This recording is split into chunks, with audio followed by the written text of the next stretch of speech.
The stock market started selling off aggressively on Friday after going up for 9 straight weeks. I am a professional engineer with 5 years experience and I've been day trading and investing in the stock market for the last 4+ years. In this video, I'm going to be going over the key economic events you need to pay attention to now the market is selling and the stocks I'm going to be watching going into this week. Now, this is a recurring series I'm going to be updating on a weekly basis, so make sure you stay tuned so that you do not miss out on what's coming next. Let's get into the video. The market will be paying attention to Wednesday and Thursday the most. Why? Because we have inflation data, and inflation data helps inform the Feds concerning interest rates. Now, on Friday, we also have consumer sentiment at 10 a.m. Eastern Time. This data sometimes tends to move the market as well, but it's not as important as CPI and core PPI. On the earnings front, you want to pay attention to Wednesday, where Oracle will be reporting earnings. The market will be looking at this one closely. That's the most important name on this list, in my opinion. So pay attention to Wednesday, June 10th, after close, to see how Oracle reports and how they provide guidance for the next quarter. Look at SPY. So on SPY, we saw most of the selling happen on Friday, but when you measure this downside, you can see that from the top, all-time highs, down to where we closed on Friday, this is about a 3% correction. Is it a reason to panic? No. Okay, so now, where should we look at for supports? 732. If 732 fails to hold on SPY, 727.82 most likely comes next. If 727.82 fails, there's most likely a chance we fill these gaps below at 723.74. Now, this move might not happen in a straight line. You would see a lot of consolidation happen and maybe fake outs. It will be a volatile week. That's what I'm calling for. I think we'll have a lot of sharp movements up and down. That tends to happen when we are in a correction. So just be mindful. Don't try to predict anything. Level by level, day by day, I'm going to be sharing what I'm seeing on a daily basis in my free community. So just watching 727.82. If it fails, 723 is most likely going to happen, but the trend has to be there. Time frames have to align for this move to actually move in our favor. Now, QQQ, we closed at 705. Next, close by support 701.50. That's also a gap that has to be filled. Let me change it to my gap fill line. It's also a gap that has to be filled, 701.50. You also have close by support areas at 695. If 695 fails, next possible level is 691.77, and then we can start talking about 686 if 690 fails. That's what I'm watching. Let's see if we start to see supports hold or not. 3% correction is pretty fair given how much we have ran for the last 2 months. It's okay if we correct a bit so that we have a chance to move higher. Next name I have is Nvidia. Last week, I was saying 218 for the upside. 218 for the upside. 218 came. We had a clean move. It pushed really high. But something weird happened. Nvidia failed. Nvidia failed badly. And then all of a sudden, 211 that I was considering for the downside came into question. And on Friday, we saw that happen. 211 failed. And we failed support at 208.71. We retested that support. Now, we are at another low support at 204.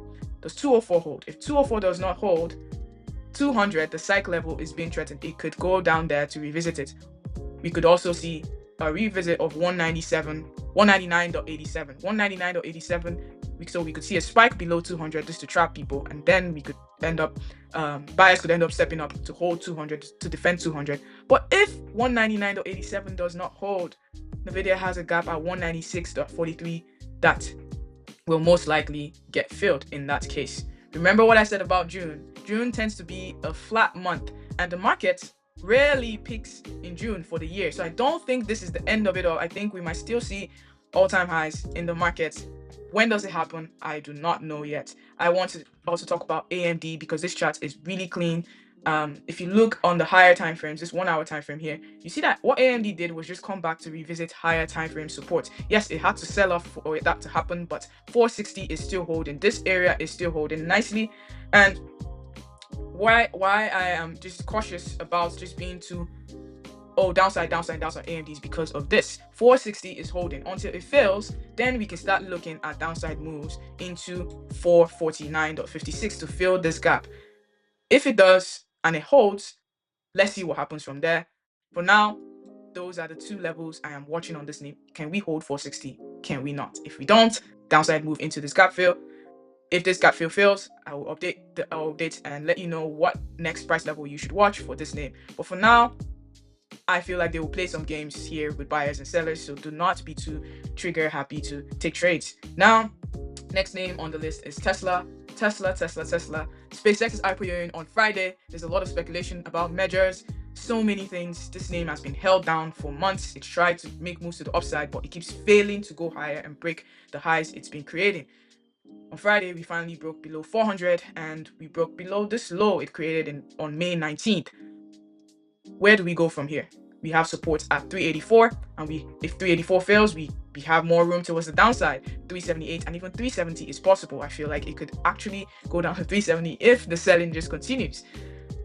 Tesla is a name that can surprise anybody. It can decide to actually erase this move in 1 week. So be mindful, and it's just traded on a daily basis. Do not speculate, especially with SpaceX IPO on Friday. This name will be volatile. Let's see how it unfolds. It's best to trade Tesla when it has momentum in one direction, similar to how it did on Friday, but it's coming into support, like I just mentioned. Apple is another name that needs to be mentioned. Apple was strong on Friday, but it finally gave up and broke down. It had to. It couldn't keep up when the whole market was just selling. But compared to the overall market, it's still looking strong. Until 303 fails on Apple, I'm not really looking at this name as an aggressive move towards the downside, right?